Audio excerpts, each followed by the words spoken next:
Delhi Waqf board की 123 प्रॉपर्टियों पर लापरवाही का आरोप दिल्ली वक्फ बोर्ड पर और वक्फ बोर्ड के चेयरमैन अमानतुल्लाह खान पर लग रहा है कि मुसलमानों की मस्जिद और तमाम दरगाह मदारिस वगैरह की जो 123 प्रॉपर्टी हैं जिनको लेकर एक असमंजसता की स्थिति तमाम मुस्लिम कम्युनिटी में दिल्ली वासियों में पैदा हो गई और खतरात उनको नजर आ रहे हैं। जिसमें अगर वॉल्ड सिटी की बात करें तो दरगाह फैजिलाही मस्जिद रोशनुद्दौला और कई ऐसी नामचीन इमारतें हैं, दिल्ली गेट का कब्रिस्तान है।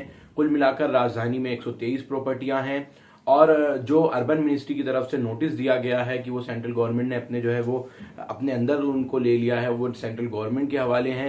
लेकिन अमानतुल्लाह खान को हमने सुनाया था, वो साफ तौर पर कह रहे हैं कि ऐसा नहीं है, ये वक्फ बोर्ड की प्रॉपर्टी और इसके लिए लड़ाई लड़ी जा रही है, हमारी तरफ से कोई भी लापरवाही नहीं हुई है। वक्फ बोर्ड के हर एक मसले पर, दिल्ली वक्फ बोर्ड के मसले पर, हर काम पर एक एक बारीकी से नजर रखने वाले सोशल वर्कर जनाब अब्दुल अमीरो साहब हमारे साथ हैं। अमीरो साहब, 123 प्रॉपर्टी का मामला जो है वो निकलकर सामने आया है, क्या आप पे इसकी प्रतिक्रिया है? उसके अंदर ये है लापरवाही है दिल्ली वक्फ बोर्ड की। ये काम चल रहा था कई टाइम से, सालों से, तो दिल्ली वक्फ बोर्ड ने कुछ करा ही नहीं, साइलेंट बैठे हुए। टू कमेटी बनी हुई, वन कमेटी बनी, सब कुछ बना के गए नहीं, कहीं आए नहीं। इनका ये है, ये सन 2014 के अंदर राष्ट्रपति ये इनको इकबार कर लिया गया, मतलब सेंट्रल गवर्नमेंट ने इसको सेंट्रल गवर्नमेंट को इकबार कर लिया। ये मैं आपको लिस्ट दिखा रहा हूँ, ऑर्डर है ये। हाँ।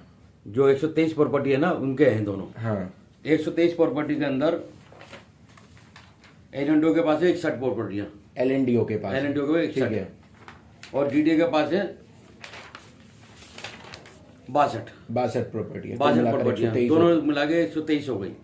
अगर ये लापरवाही नहीं करते, अगर इसमें फाइट करते तो इंशाल्लाह जीत कर आते। नहीं, आप कह रहे हैं कि 2014 में ये जो आप राजपत्र दिखा रहे हैं जी, कि मतलब ये जब से सेंट्रल गवर्नमेंट के अंडर में, मैं ये नहीं कह रही, मेरे कागज बोल रहे हैं। ये तो लापरवाही में चुप करे बैठे थे। जब अगर वहां नोटिस नहीं लगता दिल्ली गेट कब्रिस्तान के अंदर या मस्जिद में नहीं आता, तिब्बतिया मस्जिद है कुरोल बाग के अंदर, वहां पर आया नोटिस। उन्होंने नोटिस को आगे फॉरवर्ड करा, 21 में इतला दी इनको वक्फ बोर्ड वालों को। इन्होंने जब भी जूनी रैगिंग के काम में कोई लाइसेंस है भाई, आदमी झूठ क्यों बोलेगा या कुछ क्यों करेगा? जो खामोश हो, किसी बात को देख के खामोश होता है ना, क्या मतलब था ये तो वो जानते हैं। लेकिन अमीरो साहब, दिल्ली वक्फ बोर्ड के चेयरमैन कह रहे हैं कोई लापरवाही नहीं बरती गई है, हमने ऑब्जेक्शन भी दिए हैं, जवाब भी दिए हैं, हमने पिटीशन भी डाली हुई है, हम केस भी लड़ रहे हैं। ये तो तानाशाही रवैया और 2024 के चुनाव की तैयारी अमानतुल्लाह खान बता रहे हैं। ऐसा कुछ भी नहीं है, इनके अपने हरासमेंट पर है। ये इन्होंने करप्शन करा है, करप्शन कैसे होगा, धांधलेबाजी हो रही है, सब कुछ कर रहा है। मैंने पहले भी मैं आपको बताया, मैंने वक्फ बोर्ड में हाई कोर्ट के अंदर केस डाला हुआ है इनका करप्शन को लेके। इसमें इमामों की तनख्वाह के लिए भी डाला है मैंने, दिल्ली गेट कब्रिस्तान के रिसीवर बैठाने के लिए भी डाला है। दिल्ली गेट कब्रिस्तान पर भी नोटिस चस्पा हुआ है, चस्पा हुआ वहां, वो इसके अंदर बताएंगे ये। तुमने हाईकोर्ट में हमने मांगी रिसीवर की मांग, दिल्ली गेट कब्रिस्तान में रिसीवर बैठाया जाए। और इसके अंदर वक्फ बोर्ड के अंदर इमाम और मुअज्जिरों की तनख्वाह दिया है, ये भी हमने पीआर में मांग रखी है हाई कोर्ट के अंदर। अभी मैंने एप्लीकेशन लगाई है, मंडे को मेरा ख्याल तारीख है, उसके अंदर पता चल जाएगा। अर्बन मिनिस्ट्री नोटिस में कह रही है कि वक्फ बोर्ड जो है, हम ऑब्जेक्शन मांग रहे थे, उन्होंने 2-3 मरतबा हमने ऑब्जेक्शन मांगा, नहीं दिया। और अमानतुल्लाह खान कह रहे हैं कि लगातार हम जो है वो अपील भी करते रहे हैं, ऑब्जेक्शन भी देते रहे हैं, लेकिन ये एक 2024 के चुनाव की तैयारी को लेकर मुसलमानों में असमंजसता पैदा हो और विश्व हिंदू परिषद फिर से उस पर एक्टिव हो। नहीं, ये तो पॉलिटिकल मामला घुमा रहा है। ऐसा कुछ मामला नहीं है। ऐसा कोई कानून सबके लिए है। घर का राज कोई है। अब तुम, मैंने जिंदा मिसाल आपको बताता हूँ।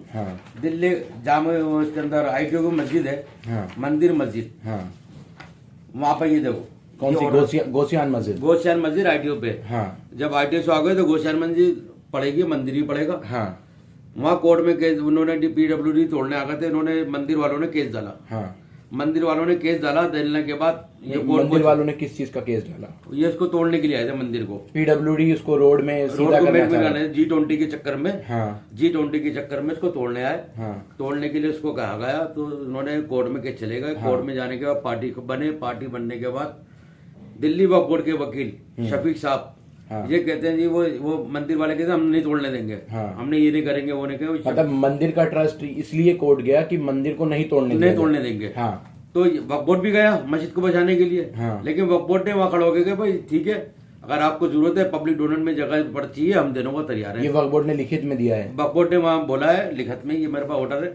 कह रहे हैं इसको वो करिए है, नपाई कर ली जाए और जो भी इसका अमाउंट होगा फिर देख लिया जाएगी। अच्छा, ये वजी शफीक कह रहे हैं कि स्टैंडिंग काउंसिल अपीयर हुए और कह रहे हैं कि court as the amount of land belonging to the Waqf board he submit that he measurement of land needs to be taken, जो भी चाहिए कि उसका नपाई की जाए और only then the can amount land belonging of the Waqf board, मतलब वो उनको निर्धारित किया जाए। मैनेजमेंट कर लिया, तारीख थी कोर्ट के अंदर, वो जगह जो है उसका किराया वक्फ बोर्ड को दे दे। हाँ, ये कह रहे हैं वजीर शफीक साहब। अब ये जो कुछ है आपके सामने मैंने लिखा है, हाँ, लिखा हुआ दिखा रहा हूँ। हाँ, ये इसका दूसरा पेज है। तो अब इसमें क्या मतलब आज कोर्ट में क्या कुछ मामला? आज कोर्ट में तारीख थी इसकी। हाँ, कोर्ट में तारीख हो, हाई कोर्ट ने सुनी नहीं कि ना भाई ठीक है दोनों तोड़ दिया। हाँ। मंदिर मस्जिद, लेकिन इनको कोई डैमेज नहीं लगेगा। जब वकील बोले हमारे वो इसके अंदर जो मंदिर के मस्जिद के लड़ना है, हाँ। तो मंदिर वाले बोले कि नहीं हमें डैमेज डाल देंगे और इस तरह तोड़ देंगे कि कल तोड़ने आ रहे हैं ये तोड़। हाँ। कह रहे हैं कोई नहीं तोड़ेगा, कमेटी के बाकायदा तरीके से सिस्टम से बिठा के तोड़ो। हाँ। ना कोई डैमेज लगे ना कुछ देगा। यानी अब जो है वहाँ मंदिर और मस्जिद के पास जो है वो डिमोलिशन होगा। कितना डिमोलिशन? पूरा हटा दिया जाएगा? नहीं, जो जितनी मैनेजमेंट हुई है उतनी हटाएगा। जितना मतलब पीडब्ल्यूडी मांग रहा था नापत हो गई है। हाँ। तो उसमें बना के देंगे पीडब्ल्यूडी वगैरह। हाँ। उसके अंदर तो अब ये 123 प्रॉपर्टी में गोसियान मस्जिद भी है। गोसियान मस्जिद आ गए ना। ये तो बता रहा हूँ, ये गोसियान मस्जिद ही के नाम से। हाँ, इसका एक अलग केस चल रहा था। ये अलग केस चल रहा था, उन्होंने सरेंडर कर दिया कोर्ट के आगे। मतलब ठीक है जी, अब मेरे गवर्नमेंट को जरूरत है हमसे ले लो। तो क्या इस तरह से 123 प्रॉपर्टी में भी ये भी इसी तरह हुआ? हाँ। ये भी एलिगेशन जो लगा रहे हैं, ये एलिगेशन नहीं लग रहे, ये हकीकत है। ये हाँ। इनका कारनामा ही है। आरोपों से घिरे वक्फ बोर्ड, आरोपों से घिरे वक्फ बोर्ड को अमानतुल्लाह खान बचाने की कोशिश कर रहे हैं। क्या बच पाएंगे? और वो खुद घिरे हुए। देखो जी, ऐसा है, जब इनका अमानतुल्लाह का कुछ नहीं हुआ, हाँ। तो इसका भी कुछ नहीं होगा प्रॉपर्टियों का। अच्छा। मैंने जब ये 48 घंटे से ज्यादा अरेस्ट हो गए थे, हाँ। मैंने कंप्लेंट लगा दी एलजी साहब को, सीएम साहब को, डिवीजन कमिश्नर को। हाँ। बैंक के खिलाफ कार्रवाई होनी चाहिए। हाँ। इनको हटाए जाने चाहिए। 48 घंटे से ज्यादा इनको बंद हो गए। हाँ। धारा 101 वक्फ एक्ट है 101, हाँ। और आईपीसी धारा 21, इसके तहत इसको हटाया जाए। 48 घंटे से ज्यादा हो गए, आज तक क्या हुआ? हाँ। उनका कुछ बिगड़ा है? बैठे हुए आराम से। सही है कोतवाल, डर किस बात का? जो सीएम साहब बैठे हुए, इनके ऊपर आते हैं इनका, तो जो मर्जी करप्शन कराते रहो। इनके कहने पे तो गई है प्रॉपर्टी सारी 123। उनको कह दी, ये तो लड़ रहे थे केस। हाँ। उनको कह दिया गया खामोश होकर बैठ जाओ। किसने कह दिया ये बात? सीएम साहब ने कहा, और किसने कहा? मैंने वीडियो के अंदर इंटरव्यू में हमने केस सुने, महमूद पराचे साहब बोल रहे थे। हाँ। और भी इंटरव्यू सुने। हाँ। उसके अंदर बता रहा है, हाँ। इनको ऊपर से आदेश मिला था ये खामोश हुआ, तो ये खामोश होकर बैठ गए। नहीं, अब बच पाएंगी 123 प्रॉपर्टियां? मैं तो नजर नहीं आता। अगर इसमें पब्लिक के अंदर लोग उठ रहे हैं, उसमें पार्टी बनने को तैयार हैं। हाँ। अभी जिनको हाई कोर्ट ने कह दिया तुम अपने पिटीशन डालो अलग से। हाँ। तो हम भी सोच रहे हैं और भी सोच रहे हैं, इसमें हाई कोर्ट जाएंगे, सुप्रीम कोर्ट जाएंगे, जो भी जाएंगे। अमीरों साहब भी सोच रहे हैं कि अब हम भी इसमें पिटीशन। मेरे लीगल एडवाइस इसको देख रहे हैं। हाँ। जैसे वो एडवाइस देंगे मैं उस हिसाब से करूंगा। यानी इन 123 प्रॉपर्टियों को वाकई समझा जाए कि वक्फ बोर्ड ने लापरवाही की? 100% की है। कोने को लालच से भी करिए, बगैर करप्शन से कोई काम नहीं होता। तमाम मस्जिद हैं, बड़ी बड़ी मस्जिदें हैं, दरगाहें हैं। आप करप्शन की बात करो, गवर्नमेंट ने कब्जा कर लिया। हाँ। अब जो जगह ये बेच रहे हैं, हाँ। उसका क्या करोगे? हाँ।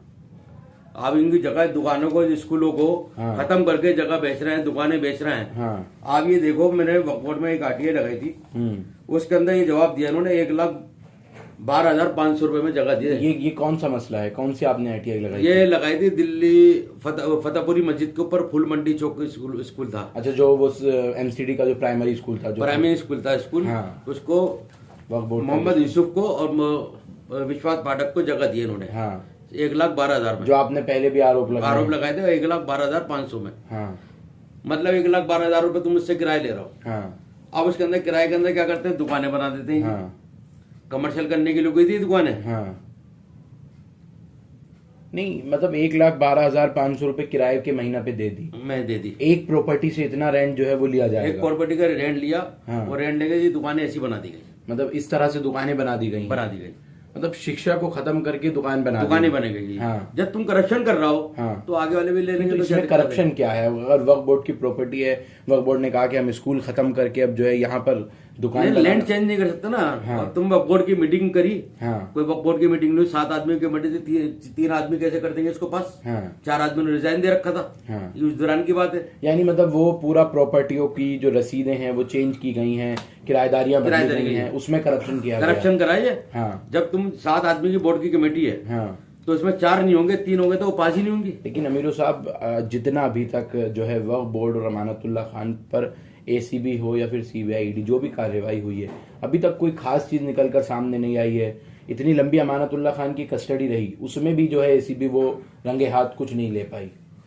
ऐसा तो सिर्फ सरकारी आरोपों काम का ही में थोड़ा दौर देर है। होता है, आरोपों का दौर है। लेकिन इसके अंदर जो आप ये बता रहा हूँ ना, 1,12,000 के अंदर जगह दी है, हाँ। इन्होंने 20 दुकानें बना दी लगभग। हाँ अना से ऑप्टिकल वाले सलीम, हाँ एक दूसरा सलीम है सलेमपुर वाले, हाँ एक इमरान हुसैन के भाई हैं, एक मोहसिन है, हाँ। उनके नाम के सबके मीटर लगे हुए वहाँ वहां पर। हाँ वो एक आदमी को तुमने किराए पे दी हाँ तो 20 आदमी कैसे आ गए, सबलेटिंग कैसे हो गई? हाँ मैंने वक्फ बोर्ड में कंप्लेंट करी, अभी तक इस पे एक्शन नहीं है।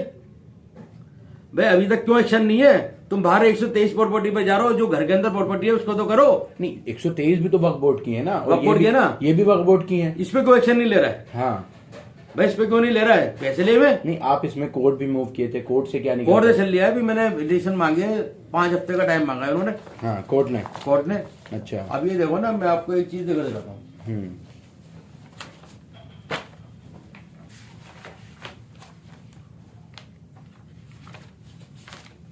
बिजली के मीटर लगे हुए, ये विश्वास पाठक साहब हैं, हाँ ये पावर ऑर्डर बना रहे हैं, ये पावर ऑफ टर्नी बना रहे हैं। बाबर ऑर्डर बना के मीटर लगवाए गए हैं सबके, हाँ बेच रहे हैं ये। हाँ। बेचने की, खरीदने की, लेने की, देने की, पैसे देने की, सबकी पावर उसको दिए विश्वास पाठक को।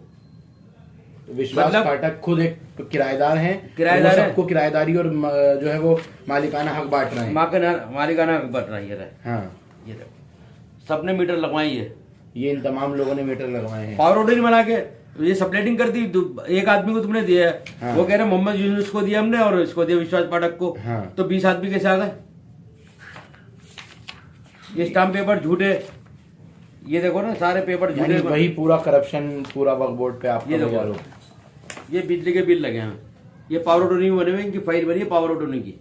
उसके बाद ये मीटर लगा दिए गए। बाद में मीटर लगाए गए। हम्म पावर ऑटोनी का जो पावर ऑटोनी में लगाई है ना, 3 साल पुराने दिखाई है इन्होंने, हाँ। लेकिन वो है पुराने कागज पेपर, हम्म उस पेपर को पुराने नाम में करके लेकिन नया बनाया है। अमानतुल्लाह खान 123 प्रॉपर्टी के मुतालिक से कह रहे हैं कि ये कांग्रेस का बीज बोया हुआ है, हमें लीज पे दी, अगर वो न देते उस वक्त वक्त की प्रॉपर्टी। ये तो तुम्हारा बीज बोया हुआ है, हाँ। फतेहपुरी का, हाँ ये तो इनका बीज बोया हुआ है भाई। हम्म 20 दुकानें इधर की है, 11 दुकानें परली तरफ की है। उन सब पर इंक्वायरी चल तो रही है। इंक्वायरी चल रही है ना। हाँ। अब तो कोर्ट में हमारा मैटर भी चल रहा है, उसमें पेंडिंग चल रहा है। एमसीडी कह रही है, ये रही एमसीडी कह रही है, इस पे तो कब्जा हमारा है। हाँ तो वक्फ बोर्ड पे दुकानें कैसे बेच दी, किराए पे कैसे दे दी भाई, लीज पे कैसे दे दी करप्शन तो फिर एमसीडी में भी हुआ। भाई? ये देखो ना, ये लिखे है हमारे पास कब्जा। This school were merged with nearby school. ये नहीं, वो तो यहाँ कह रहे हैं कि हमने जो है Waqf board has been handed over by MCD. MCD ने जो है वो हैंड ओवर नहीं करी। हाँ हैंड ओवर नहीं करी ना, हाँ तो फिर कैसे दे दोगे किराया जब हैंड ओवर नहीं करी? तो हम्म तुमने खुद करप्शन करा, फिर अब आगे वाले भी कर रहा। तो यानी कुल मिलाकर बात यही है कि तमाम प्रॉपर्टियों को जो है वो लापरवाही और करप्शन दिल्ली वक्फ बोर्ड में दिल्ली चल वक्फ बोर्ड में, ये वक्फ बोर्ड के चोर हैं। हाँ वक्फ बोर्ड के चोर, डकैत, बदमाश बने हुए हैं। हाँ कौन लोग बने हुए हैं? ये अमानतुल्लाह इन पार्टी, हाँ अमानतुल्लाह है, एन पार्टी, और कौन है इसमें? और भी बहुत सारे लोग हैं हाँ जो मैंने आपको नाम बताए हैं। ये सब जो मिली भगत है ना इनकी। हाँ बस जिसको दोगे तो पैसे देगा जब तो करोगे काम। हाँ ऐसे कर लोगे? जिनकी जो पार्टी, इनको सरकार जो है ना बड़े गलत है, ये मरवाना है। यानी आप जो है वो नीचे से लेके ऊपर तक आरोप लगा ऊपर रहे हैं। तक इनका स्टाफ भी मिला हुआ है, बाहर के लोग भी मिले हुए हैं जो इनके मिले साथ रहते 24 घंटे, वो भी इनको प्याज का तरफ। और 123 प्रॉपर्टी पर जो है वो आप कह रहे हैं कि अमानतुल्लाह खान को जो है अरविंद केजरीवाल ने कहा है कि आप शांत हो जाइए। बिल्कुल, हमने तो आगे से सुना है वीडियो पे, वो भी बोल रहा है। हम्म अभी ये कोई एविडेंस नजर नहीं आ रही, लेकिन जो हमारे कागज की एविडेंस है, फतेहपुरी मस्जिद का जो करप्शन तुम कर रहा हो, हाँ। जो घोटाला तुमने करा है, हाँ। तुमने एक आदमी को दे दी, मैंने कंप्लेंट दे रखी है, आज तक एक्शन नहीं है उस पर। क्यों नहीं है भाई? जब तुम कह रहे 1,12,000 में हमने दे दी जगह, हाँ तो वहां 20 आदमी कैसे हुए? सबलेटिंग कर दी। लेकिन हमने जो है वो सेक्शन ऑफिसर एसओ से बात की, उन्होंने कहा कि हमने नए किराएदार इसलिए जगहों पर रखे हैं कि वक्त की आमदनी बढ़े, ताकि जो है वो खर्च जो है वक्त का निकल सके। भाई बोर्ड में बिठा के करोगे ना, हाँ। ये अकेला से कर लोगे? हाँ अमानतुल्लाह ने जो ये 123 प्रॉपर्टी कही है, अपनी मर्जी से मना कर दिया था कि हम नहीं जा रहा है। तुम बोर्ड में मीटिंग में रखते ना। और अब जब पूरा मामला निकल कर सामने आया तो कोर्ट जा रहे हैं, कह रहे हैं कब कोर्ट जा रहा है? ये तो सिर्फ ढंसलेबाजी, मगरमच्छ आंसू है, मगरमच्छ के आंसू है, रो रहा है पब्लिक के सामने, लेकिन बचेगा नहीं। अच्छा, ये 123 प्रॉपर्टियां बच पाएंगी? वह कोशिश करेंगे, अल्हम्दुलिल्लाह जान दे देंगे, जाने नहीं देंगे। मतलब आप भी जो है वही मैं भी हम तैयारी कर रहे हैं तरीके से कह रहे हैं, मतलब भाई, कोर्ट आप भी मूव कर रहे हैं कि हम करेंगे। हमने लीगल एडवाइस हमने बिठा दिया और देखना है इसमें क्या हो सकता है। हमारे से कुछ साथी हैं वो कह रहे हैं मैं डालूंगा, मैंने तुम डाल लो भाई। अगर वो डालेंगे तो उनके दम के साथ खड़े हुए, पैसे किसी देने से जो भी मदद होगी हम बिल्कुल करेंगे। तो बिल्कुल आप सुन रहे थे सोशल वर्कर अब्दुल अमीर अमीरो साहब को, जो लगातार चाहे मसला दिल्ली वक्फ बोर्ड का हो या फिर दूसरे करप्शन धांधलियों का हो या पुरानी दिल्ली में मीटर का मसला हो, जो आवाज को मुखरता के तरीके के साथ उठाते रहे, और अब हज कमेटी का मसला हो, अब जो है वो फिलहाल कह रहे हैं कि इन 123 प्रॉपर्टियों के लिए जान भी देनी पड़े तो दे देंगे, और इस करप्शन के पीछे जो है वो पूरी तरह से जिम्मेदार ठहरा रहे हैं अमानतुल्लाह खान को ही, वक्फ बोर्ड को ही, कि उन्होंने कोई ऑब्जेक्शन नहीं दिया। ठीक उसी तरह जिस तरह से अली मेहंदी कह रहे थे कि कोई ऑब्जेक्शन हाई कोर्ट में नहीं दिया गया। लेकिन देखने वाली बात यही है, अब जब कल हियरिंग में, हाई कोर्ट की हियरिंग में अमानतुल्लाह खान और वजी शफीक जो लीगल एडवाइजर हैं दिल्ली वक्फ बोर्ड के, वो वहां अपीयरेंस हुए, उन्होंने कोर्ट ने उनसे कहा है कि आप एक नई पिटीशन लेकर आइए, और उसमें भी उन्होंने नोटिस जारी किया है कि आप जब मामला न्यायाधीन है, पूरा चल रहा है, तो पहले ही अर्बन मिनिस्ट्री ने नोटिस जारी कर एक्वायर्ड करने के लिए कैसे कह दिया। लेकिन ये जो एक भारत का गैजेटेड है, ये जो दिखाया जा रहा है राजपत्र, इसमें अमीरो साहब दावा कर रहे हैं कि ये तमाम प्रॉपर्टियां जो हैं वो 2014 में ही सेंट्रल गवर्नमेंट के अधीन चली गई थी, लेकिन मामला कोर्ट में लंबित है, इसलिए पूरा ये चल रहा है। देखना होगा क्या ये दिल्ली वक्फ बोर्ड इन तमाम 123 प्रॉपर्टियों के लिए क्या कर पाएगा, और समाज से इस तरह के जो लोग हैं वो जो अब निकलकर सामने आ रहे हैं, वो इन प्रॉपर्टियों की लड़ाई को अब शुरू कर रहे हैं। क्या बच पाएंगी ये 123 प्रॉपर्टियां या नहीं, देखेंगे आगे। इस वक्त आप हमारे साथ इस खबर के लिए जुड़े, बेहद शुक्रिया। Thank you for now. हमारे चैनल को लाइक शेयर सब्सक्राइब जरूर करें। Team the where point news.